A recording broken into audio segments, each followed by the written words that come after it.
أعوذ بالله من الشيطان الرجيم بسم الله الرحمن الرحيم اللهم صل على محمد وعلى آل محمد صلى الله عليه وسلم وسلم الحمد لله رب العالمين. Je remercie Allah subhanahu wa ta'ala de m'avoir fait don de cette belle journée de jeudi. Alhamdulillah rabbil alamin. Et ce qui fait tard, ça ce n'est pas parce que je le voulais, mais généralement les jeudis à la mosquée ici, on a une session de zikr avec la communauté. Et ça nous a pris un peu plus de temps, mais j'étais quand même décidé à faire ce prêche-là. Je ne voulais pas attendre demain.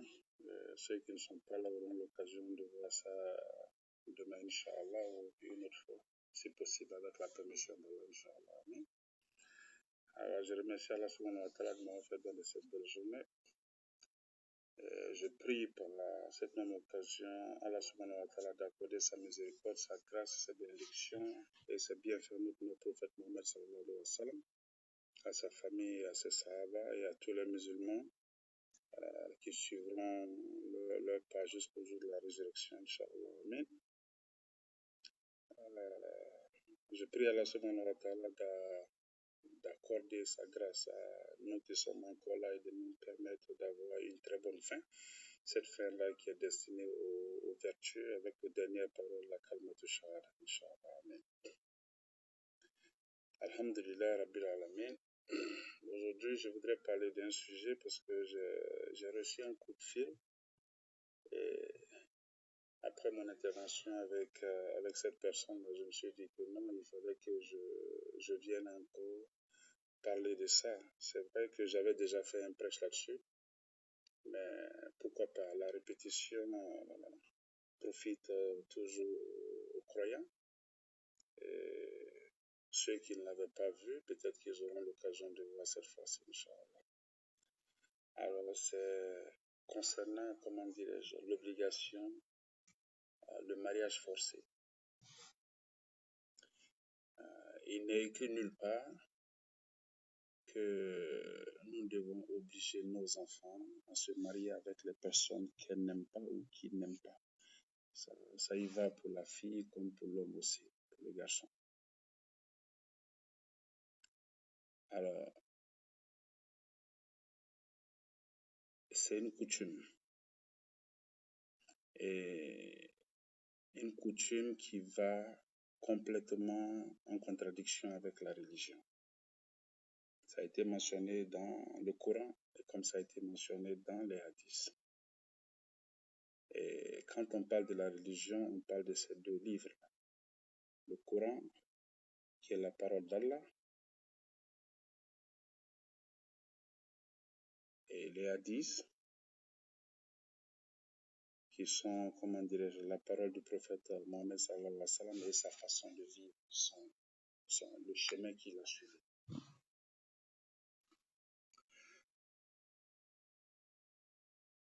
Un père, la décision que tu as ou la responsabilité que tu as, c'est de lever ton enfant, que ce soit une fille ou un garçon, de l'élever de façon noble, de façon responsable, de façon digne et de façon pieuse et religieuse. Pour que cet enfant-là connaisse la différence entre le bien et le mal, que cet enfant-là grandisse par la grâce d'Allah pour devenir quelqu'un de bien, quelqu'un qui t'écoutera, quelqu'un qui suivra, comment dire, tes instructions, si par la grâce d'Allah toi-même tu es un homme correct ou bien tu es une femme correcte. Parce que nos enfants sont nos ambassadeurs. L'enfant, tu ne peux pas lui enseigner quelque chose que tu ne connais pas, tu ne peux pas lui enseigner quelque chose que tu n'as pas, tu ne peux pas lui donner quelque chose que tu n'as pas. Alors, d'abord, pour être un bon parent, pour donner une très bonne éducation à tes enfants, il faut que toi-même tu sois un bon parent, il faut que tu sois un modèle, il faut que tu sois une bonne personne. Donc, quelque part, avant d'éduquer nos enfants, il faut que nous soyons éduqués nous-mêmes. Avant de parler de la religion à nos enfants, il faut que nous connaissions la religion nous-mêmes, il faut que nous sachions de quoi nous parlons. Comme il a été dit, tu ne peux adorer Allah que si tu le connais. Tu ne peux aimer, tu ne peux suivre le prophète sallallahu alayhi wa sallam de sa façon d'être que si tu apprends à le connaître. Alors la dîne, tu ne peux pas être un bon musulman si tu ne connais pas ta religion. Alhamdulillah Rabbil Alamin, on a cette chance-là. Nous sommes ici, entourés de pas mal de personnes qui ont une très bonne connaissance et aussi avec les recherches que nous faisons tous les jours pour nous rapprocher du bien-être. Alors, cette conversation que j'ai eue aujourd'hui, c'était triste et je lui ai donné mon point de vue, pas ce que je pensais, mais heureusement que j'avais, des indices et puis j'avais, des références auxquelles j'ai fait allusion pour lui amener à comprendre. Sinon, pour l'amener à comprendre, je dirais que souvent, il y a des décisions que nos parents ne prennent pas parce qu'ils connaissent, c'est simplement parce qu'ils ne connaissent pas. Et les parents souvent prennent des décisions parce qu'ils ont peur d'être embarrassés, ils ont peur d'être indexés, ils ont peur d'être traités de mauvais parents. C'est comme une mère qui se rend compte que sa fille est enceinte. Elle va décider d'aller faire un avortement. Pas par crainte d'Allah, mais pas par crainte d'Allah, mais pour éviter d'être traité de mauvaise mère, pour éviter d'être traité de mauvais parents, pour éviter d'être la risée des gens dans la communauté, elle va se cacher avec son enfant pour aller faire un avortement. Et ni vu ni connu. Mais le problème, c'est quoi? C'est que Rasul sallallahu alayhi wa sallam, dans un de ses hadiths, il dit qu'il faut avoir peur d'Allah partout où tu es. Nous avons tendance à avoir peur des gens, d'avoir peur des préjugés, nous avons tendance à avoir peur de ce que les gens diront, ce que les gens penseront de nous. Mais ces gens-là, ce qu'ils pensent de nous, c'est vrai que c'est important, mais à la fin, la seule chose qui compte, c'est ce que Allah subhanahu wa ta'ala pense de toi. Parce que ces gens-là te prendront, ils iront t'enterrer et puis vont revenir à la maison, ils vont vaquer à leurs occupations. Et le malheur, c'est quoi? C'est que tu iras seul faire face à Allah subhanahu wa ta'ala avec ce que tu as eu à faire sur cette terre, pendant que tu avais encore le temps. Donc, les avortements vont se faire pour éviter d'être la risée des gens. Pendant que nous sommes en train de le faire aux yeux d'Allah subhanahu wa ta'ala, parce que d'Allah, rien n'est caché. Ça, c'est la culture, ça n'a rien à voir avec la religion. Alors, une fille veut se marier. Le père, tu n'as aucun droit, ce n'est pas moi qui le dis, c'est Rasul sallallahu alayhi wa sallam qui le dit. Il dit que vous n'avez pas le droit d'obliger une fille à marier quelqu'un qu'elle n'aime pas, comme vous n'avez pas le droit d'obliger un garçon à marier une femme qu'il n'aime pas. On lui demande, même si c'est son propre père, il dit oui, même si c'est son propre père. Le papa peut faire une suggestion. Le papa peut donner des conseils. Mais ce n'est pas le papa qui va aller faire le mariage. Ce n'est pas le papa qui va aller rester dans le foyer. Donc il faut tenir compte de tout ça parce que là, ça nous ramène à quoi? À la sourate 30, les Romains. Et je crois que c'est verset 19. À la sourate 30, les Romains, je dirais, où Allah est en train de nous dire quoi?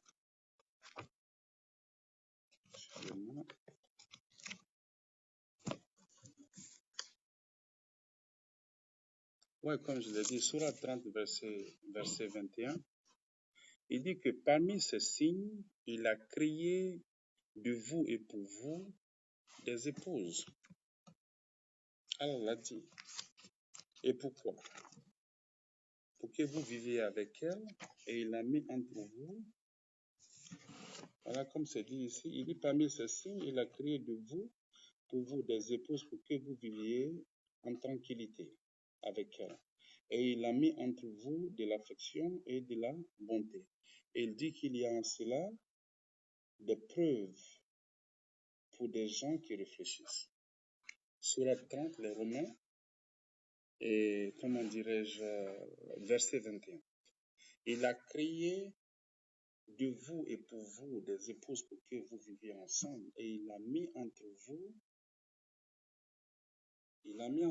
quoi, comment dirais-je, il a mis entre vous l'affection et de la bonté. L'affection, c'est l'amour. Donc, à partir du moment où ça s'est brisé, il n'y a plus d'amour entre toi et ta femme, il n'y a pas de raison que vous restiez ensemble. Il n'y a pas de raison que vous restiez ensemble. Ça, c'est comment dirais-je, c'est le fondement, la fondation du mariage. L'amour, la bonté, l'affection, pour que vous viviez en tranquillité. Parce que quand ça manque, la tranquillité, la sakina ne peut pas exister.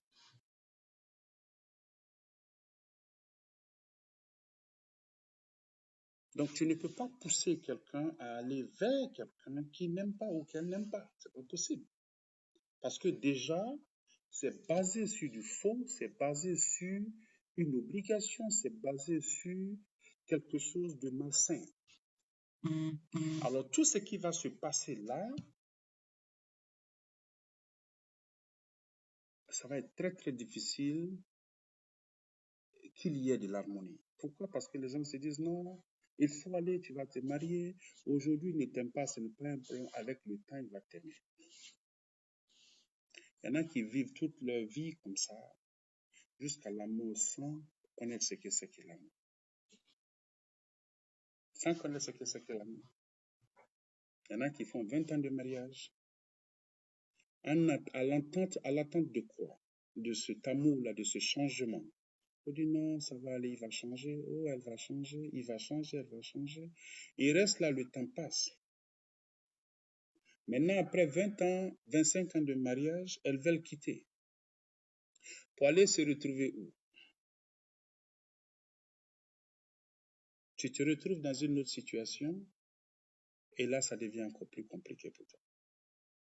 Et au moment où tu devais partir, tu n'es pas parti. Pourquoi? Parce que tu avais peur des préjugés, tu avais peur, les gens, ils t'obligeaient à rester. Tu n'es pas obligé de rester.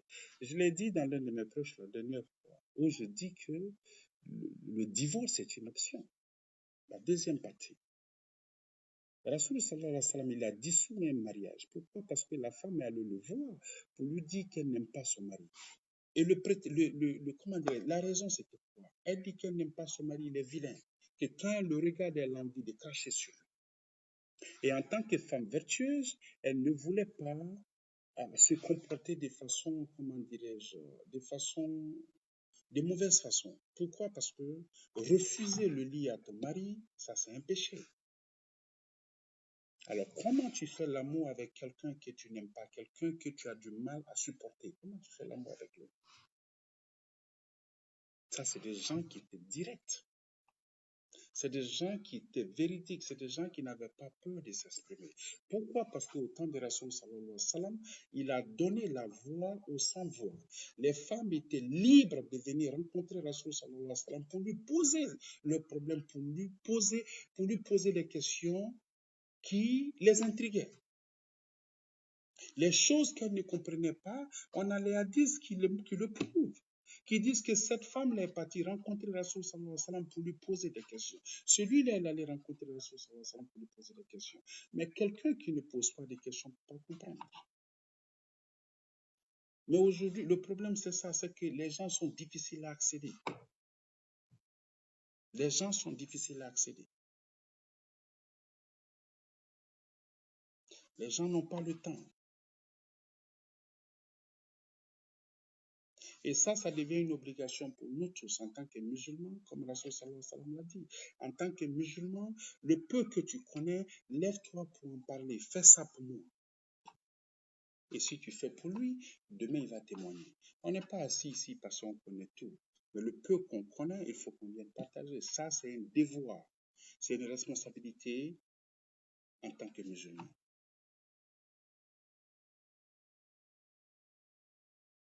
Et dans le Coran, dans, comment dirais-je, dans la sourate Les Femmes, verset 19, Allah a dit quoi? Il dit de ne pas, il dit, vous qui croyez, il vous est interdit de prendre les femmes contre leur gré. Et il y en a qui diront que non, on parlait des femmes qui, comment dirais-je, parce que quand, par exemple, on suppose que moi, Karim, je suis marié, je meurs, mon petit frère veut marier ma femme. Ou bien j'ai mon cousin qui veut marier ma femme. Ma femme, elle était tellement une bonne femme, les gens veulent qu'elle reste à la maison. Chez nous, ça se fait. Mais cette femme-là ne restera à la maison. Cette femme-là ne va être mariée par l'un de mes frères ou bien de mes cousins que si elle montre le désir, la volonté de rester là. Mais si elle ne veut pas, Allah nous dit de ne pas les marier contre leur gré, contre leur volonté. Et il y en a qui disent que non, qu'il s'agissait des femmes qui étaient mariées avant nous. Rasoul sallallahu alayhi wa sallam a dit quoi? Il dit pour la même chose pour cette femme-là qui n'est pas mariée.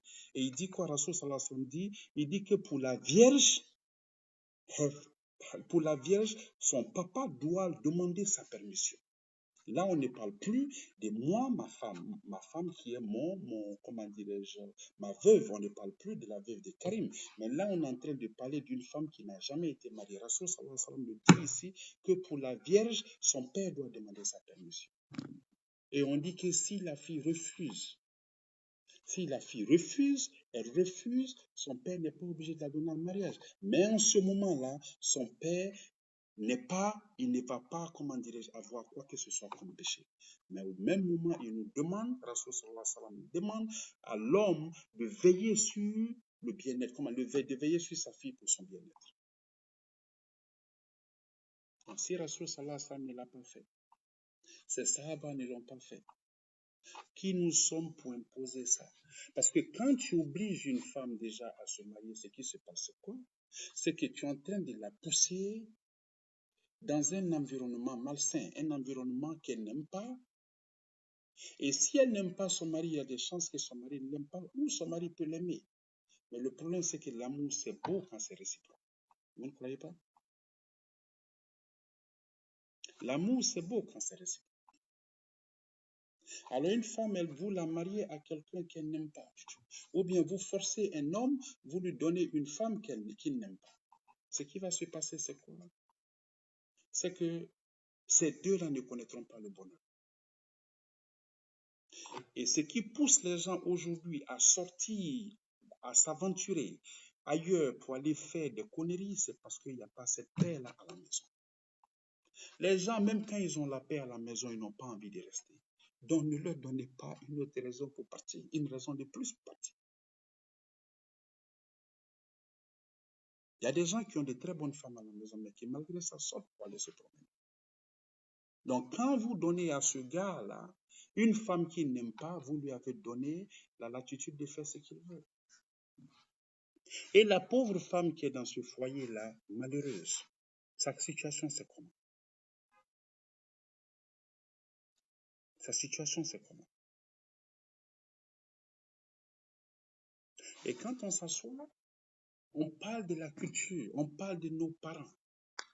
C'est pas moi qui le dis, je viens de lire.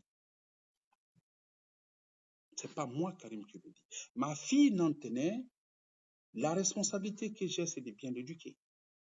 Maintenant, son choix en ce qui concerne son mariage, ça n'engage qu'elle. Je peux lui faire des suggestions. Je peux lui faire des suggestions. Ça, c'est mon devoir, c'est ma responsabilité en tant que papa. Mais l'obliger à marier tel ou tel, non, ça ne relève pas de moi. La religion qui nous a été imposée par Allah subhanahu wa ta'ala, Allah subhanahu wa ta'ala a dit quoi, Rasul sallallahu alayhi wa sallam? Il dit que ta mission, c'est de transmettre le message. Mais accepter l'islam ne relève pas de toi, ça relève de moi. Ta mission, Mohammed sallallahu alayhi wa sallam, ta mission, c'est de transmettre le message. Accepter, ne pas accepter, ça relève de toi. Fais ton travail. Et Rasul sallallahu alayhi wa sallam, il a dit quoi lors de son dernier serment, il a dit quoi? Il dit, Ya Allah, sois témoin que j'ai transmis le message. Oui, Allah est témoin qu'il a transmis le message. Les anges sont témoins, les humains sont témoins, ses sahabas étaient témoins, tout le monde entier est témoin qu'il a transmis le message. Maintenant, suivre, ne pas suivre, ça dépend de nous-mêmes. Alors, si en religion, il n'y a pas d'obligation, qui vous fait croire ou bien penser une seule seconde que vous êtes supposé obliger vos enfants à se marier à des gens qui n'aiment pas? Cette femme-là, depuis combien d'années elle est dans son foyer, elle n'aime pas son mari. Depuis le départ, elle a dit qu'elle n'aime pas son mari. Ils l'ont obligée de rester. On a beaucoup de sœurs qui sont dans des situations comme ça, comme beaucoup de frères qui sont aussi dans la même situation. Parce que tout est question de famille. Alors elle est là. Elle est malheureuse. Et son mari elle ne veut pas coucher avec son mari parce qu'elle ne l'aime pas du tout. Alors le monsieur la maudit tous les jours. Quelqu'un va venir me dire sinon que c'est une mauvaise femme. Non, elle ne l'aime pas, elle ne l'aime pas. C'est aussi simple que ça. Rasul sallallahu alayhi wa sallam a dit quoi? La femme, elle a le droit de demander le divorce. Si elle n'est pas, il y a des conditions qui sont là. Quand ces conditions ne sont pas remplies, elle n'est pas obligée de rester. Mais il va plus loin pour dire quoi? Il dit que la femme qui décide de quitter son mari sans aucune raison, parce qu'elle a vu quelqu'un d'autre, que celle-là ne goûtera pas aux délices du paradis. Donc il faut te poser la question de savoir dans quelle catégorie tu es. Ton mari, il est abusif. Tu n'aimes pas du tout ton mari. Pas parce que tu as rencontré un autre homme, mais parce que tu as vu un autre. J'ai fait un prêche où j'ai dit, partez. Il faut partir avant de trouver quelqu'un. Mais il ne faut pas trouver quelqu'un avant de partir. J'ai déjà fait ce prêche-là. Tu ne restes pas dans ton foyer parce que tu es malheureuse et te trouver un copain et puis après maintenant chercher à partir. Quel que soit le mauvais comportement de ton mari, les gens diront que c'est parce que tu avais rencontré ce monsieur-là que tu as décidé de quitter ton mari. Mais quand tu décides de partir parce que c'est ton droit, de demander le divorce parce que tu n'es pas heureuse, parce que tu n'aimes pas le monsieur, parce que le monsieur il t'abuse, parce que le monsieur ne remplit pas les conditions d'un homme marié. Oui, ça c'est ta responsabilité, mais pas avant de trouver quelqu'un. Il ne faut jamais trouver quelqu'un avant de partir. Si tu trouves quelqu'un avant de partir, tu perds ta raison. Quel que soit l'abus que tu as subi, si tu trouves quelqu'un pendant que tu es dans ton foyer avant de partir, toi, Wallah, ce n'est pas moi qui le dis, Rasul sallallahu alayhi wa sallam le dit, toi, tu ne goûteras pas aux délices du paradis.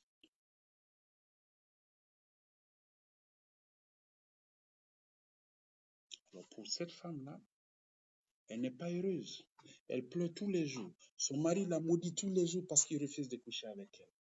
Il la maudit, il maudit ses enfants. Depuis le départ jusqu'à aujourd'hui, je n'ai pas parlé avec la dame, j'ai parlé avec sa soeur qui l'a obligée depuis le départ jusque-là pour la mettre dans ce foyer. Allah est mon témoin, je suis assis à la mosquée, j'ai demandé à la dame. J'ai dit, ta soeur, elle a un copain?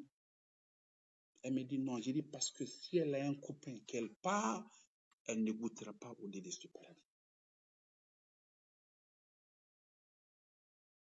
Mais si elle n'a jamais aimé son mari, ne pas aimer son mari, c'est suffisant pour ne pas rester dans ton foyer. Ne pas aimer ton mari, c'est suffisant pour ne pas rester dans ton foyer. Parce que le mariage est basé sur ça, c'est ce qu'Allah dit. La bonté, l'affection, la tranquillité, l'amour doit exister entre vous. Quand ça c'est fini, il n'y a pas de raison d'être là. Parce que les péchés, tu vas les accumuler. Tous les jours, tu vas avoir des péchés. Oui, les péchés, tu vas les accumuler. Parce qu'il va te demander de faire l'amour, tu ne vas pas accepter. Il va te demander de préparer pour lui. Tout ce qu'il te demande de faire, ça devient une corvée.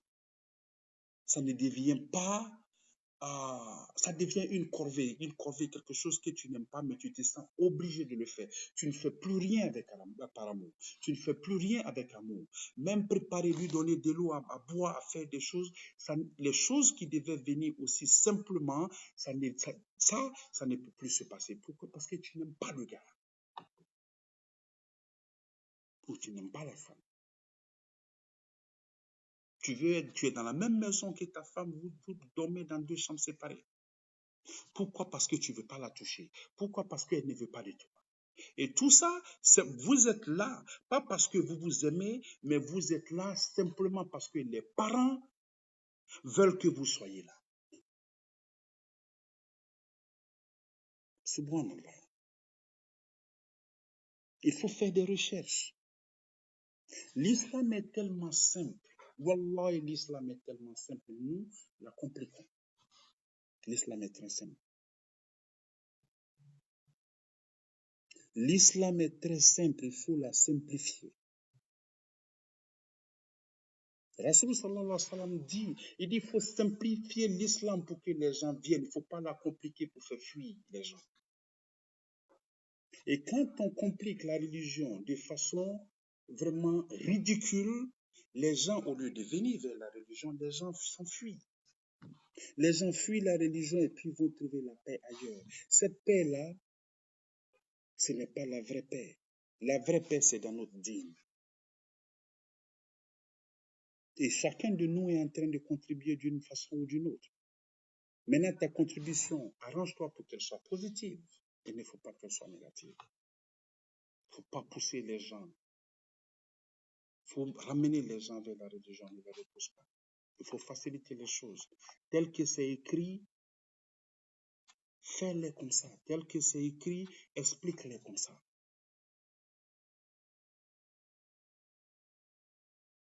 Nos enfants sont en train de se marier avec d'autres personnes parce que nous sommes trop compliqués. Et cette complication, ce n'est pas la religion, c'est la culture. Les gens ne veulent pas se séparer de ça. Maintenant, les gens doivent comprendre une chose. C'est que nos parents, ce qu'ils faisaient avant, ils ne connaissaient pas mieux. Nous, aujourd'hui, le monde, il est ouvert. Tu allumes ton téléphone, tu peux parler avec quelqu'un qui a des milliers de kilomètres de toi. Tu es en Afrique, tu parles avec quelqu'un qui a... Moi, je suis aux États-Unis, je suis à New York. Et je suis là, il y a des gens qui me regardent qui sont quelque part dans d'autres côtés, d'autres parts du monde. Dans le temps, il n'y avait pas ça. Donc aujourd'hui, on ne peut pas mentir. Je m'assois ici, je dis quelque chose. Pendant que je parle, il y a des gens, il y a des centaines de personnes qui sont en train de regarder. Il y en a qui partagent. Il suffit que je dise quelque chose de déplacé pour que les gens entrent maintenant dans l'Internet pour vérifier si ce que j'ai dit, c'est vrai ou c'est faux. Avant, il n'y avait pas ça. Donc, on se limitait strictement à ce que nos parents nous disaient. Aujourd'hui, la plateforme, elle est grande. Il faut faire des recherches. Il faut appeler les gens, il faut te renseigner. Quand le mariage il est forcé, ce n'est plus de la religion. On ne nous dit pas que le mariage le plus facile, le mariage le plus bon, c'est le mariage qui est le plus facile. Ce qui est le plus bon, c'est ce qui est le plus facile. Ce n'est pas ce qui est compliqué. Il faut laisser les cultures. Ta fille n'est pas heureuse, laisse-la partir.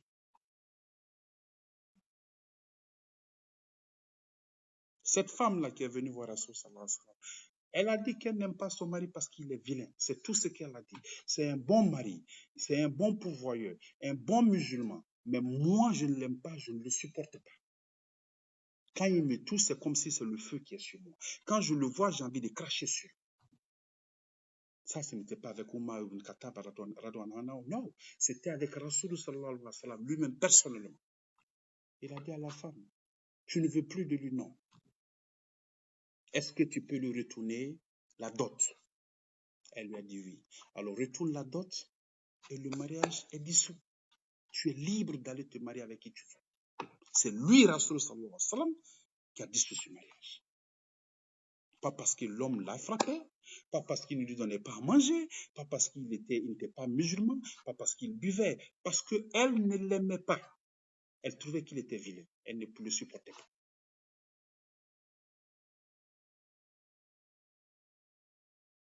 Maintenant, qui nous sommes aujourd'hui pour obliger nos enfants à rester dans un foyer, bien qu'elles ne soient pas heureuses? Qui nous sommes? Et si vous savez les larmes, ce que ça veut dire, ce que ça signifie, les larmes d'une femme malheureuse. Comment? Hein? Est-ce qu'on a une idée de ce que signifient les larmes d'une femme malheureuse? Et ce que je suis en train de dire, ça ne va pas seulement pour, comment dirais-je, c'est pas seulement pour la femme, c'est aussi pour l'homme. Une personne malheureuse dans son foyer est capable de sortir pour aller forniquer. Oui. Aujourd'hui, il y a des relations platoniques. Il y a des femmes qui ne se sentent à l'aise que quand elles parlent à leurs copains pendant qu'elles sont dans leur lit conjugal. Dans leur lit conjugal, je dirais. Elles sont dans le lit conjugal, elles sont au téléphone pendant que le mari est en train de conduire ou bien le mari est au travail. Il n'y a pas cette connexion-là entre elles et leur mari. Donc, elles se créent une connexion avec quelqu'un qu'elles n'ont jamais vu, qu'elles n'ont jamais rencontré. Mais, hey, comment tu vas? Ça va? Oh, tu me manques. Simplement parce que l'homme lui dit des choses qui lui plaisent. Elle se sent validée. Une femme qui est amoureuse, vous pensez qu'elle a le temps de parler à quelqu'un d'autre? Franchement.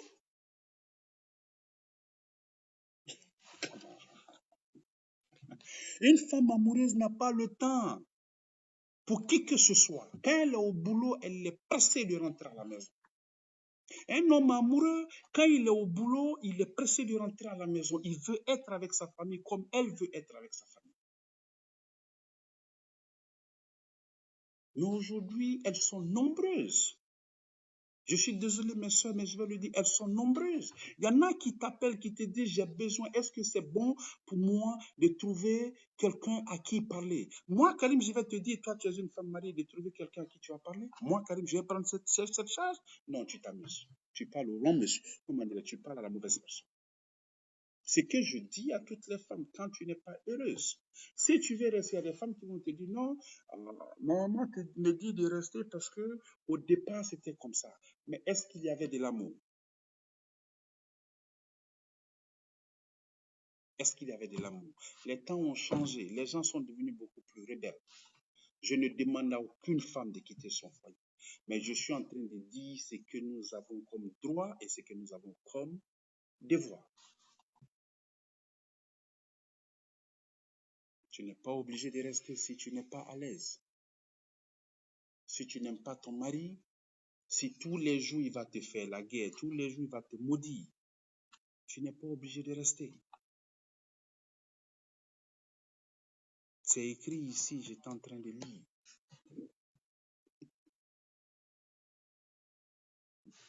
Donc il y a des responsabilités qu'on doit prendre.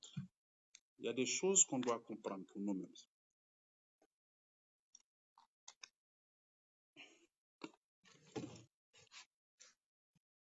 Il faut pouvoir partir quand l'eau n'atteint qu'à la cheville. C'est toi qui sais si c'est bon pour toi, c'est toi qui sais si c'est pas bon pour toi. Mais encore, je reviens dessus. Si tu décides de partir parce que tu as trouvé un autre homme, fais tes prières, fais tout. Mais ce qui est sûr, c'est qu'il a été dit que toi, tu ne goûteras pas. Tu ne sentiras pas les bonnes odeurs du paradis. Ça veut dire que tu ne vas même pas être près du paradis. Une femme qui abandonne son mari pendant qu'elle est dans son foyer pour aller avec un autre. Non. Je l'ai dit, je vais le redire. Pas avant de trouver quelqu'un. Mais il ne faut pas trouver quelqu'un avant de partir. Il y a une grande différence. Allah nous donne une très bonne compréhension. C'est halal. Si tu dois partir que tu n'es pas heureuse, tu dois partir parce que tu n'es pas heureux, il faut partir. Ce n'est pas ton père qui fait ton mariage pour toi. Rasoul sallallahu alayhi wa sallam l'a dit. Allah l'a dit dans le Coran. Il dit qu'il vous est interdit. Il vous est interdit. Vous allez à la sourate, comme je l'ai dit tout à l'heure, sourate 4, les femmes, verset 19. Allah nous dit vous qui croyez, il vous est interdit de prendre des femmes contre leur gré. Ça, c'est pour la femme veuve. Ça, comme Rasoul sallallahu alayhi wa sallam a dit, même pour la vierge, j'ai dit pour la vierge, son père doit avoir, elle, sa permission. Ta petite fille de 18 ans, 19 ans, qui est vierge, qui doit se marier, elle doit te dire, papa, oui, j'approuve, papa, oui, je suis d'accord pour que tu la donnes en mariage. Si tu le fais sans ça, tu es allé contre non seulement Allah, tu es allé contre Rasoul sallallahu alayhi wa sallam et tu es allé contre Allah subhanahu wa ta'ala. Donc imaginez un peu, quand tu dois aller contre ces deux-là, I don't know. Ça, moi je ne sais pas. Mais si tu te dis que tu es musulman, et tu vas contre ce que Allah a dit, tu vas contre ce que Rasoul sallallahu alayhi wa sallam a dit, le reste, mon frère, c'est toi qui connais. Mais Allah l'a dit, et Rasoul sallallahu alayhi wa sallam l'a dit aussi. Lui-même, il ne l'a pas fait.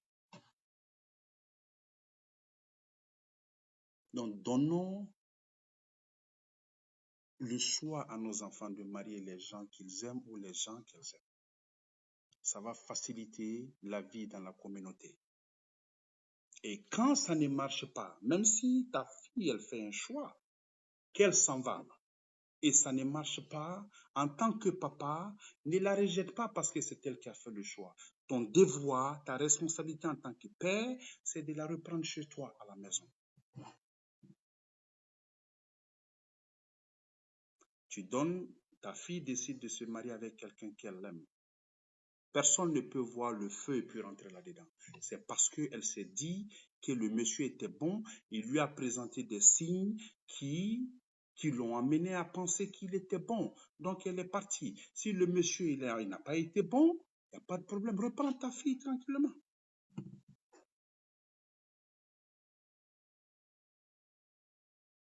Reprends ta fille tranquillement. Rasoul sallallahu alayhi wa sallam, sa fille Rukaya, Radwa Anha, elle devait se marier. Elle était fiancée. Alors, quand la révélation est venue, qu'est-ce qui s'est passé? Celui qui devait la marier, son fiancé, son père a dit que lui, son fils ne mariera pas la fille de Rasoul sallallahu alayhi wa sallam. Pourquoi? Parce que Rasoul sallallahu alayhi wa sallam ne veut pas les suivre, il est venu avec une religion, donc maintenant ils sont ennemis. Il a refusé. Ousmane ibn Anfal Radwan Anna, il venait d'accepter l'islam. Il est venu voir Rasoul sallallahu alayhi wa sallam, avec ta permission, je vais marier ta fille. Rasoul était content sallallahu alayhi wa sallam, parce que là, sa fille va marier quelqu'un d'autre. Ils étaient engagés, ils étaient fiancés, mais rien ne s'est passé.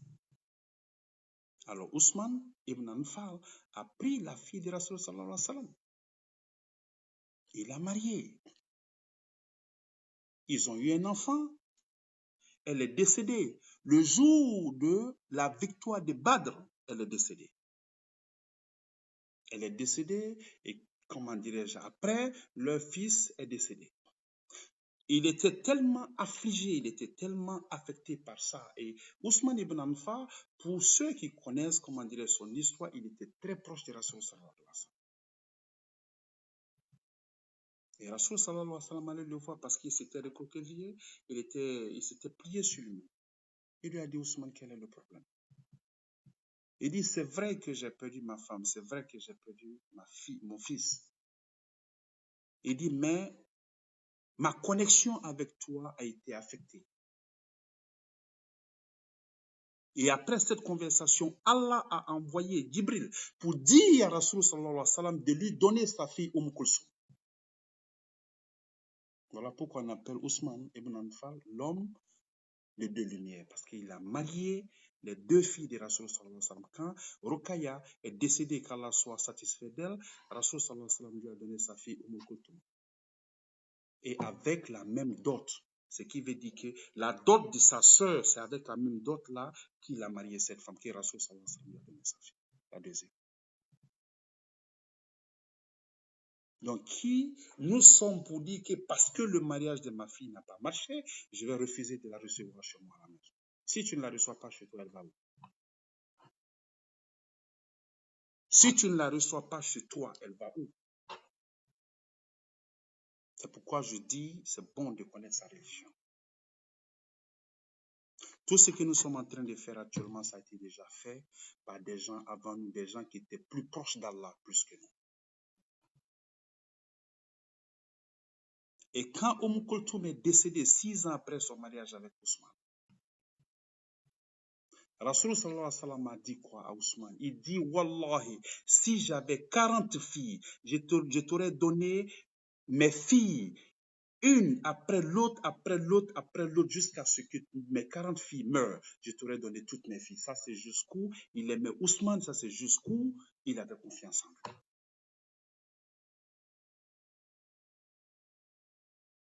Partout, il y a le bonheur, le malheur est là. Comme Allah l'a dit, partout, il y a les difficultés, il y a la facilité.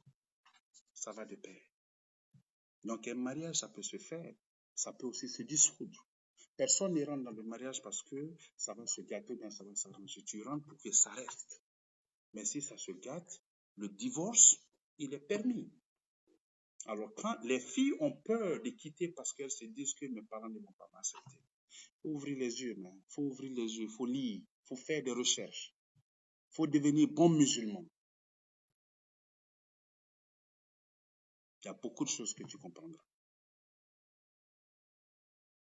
Alors, qu'Allah nous donne une très bonne compréhension.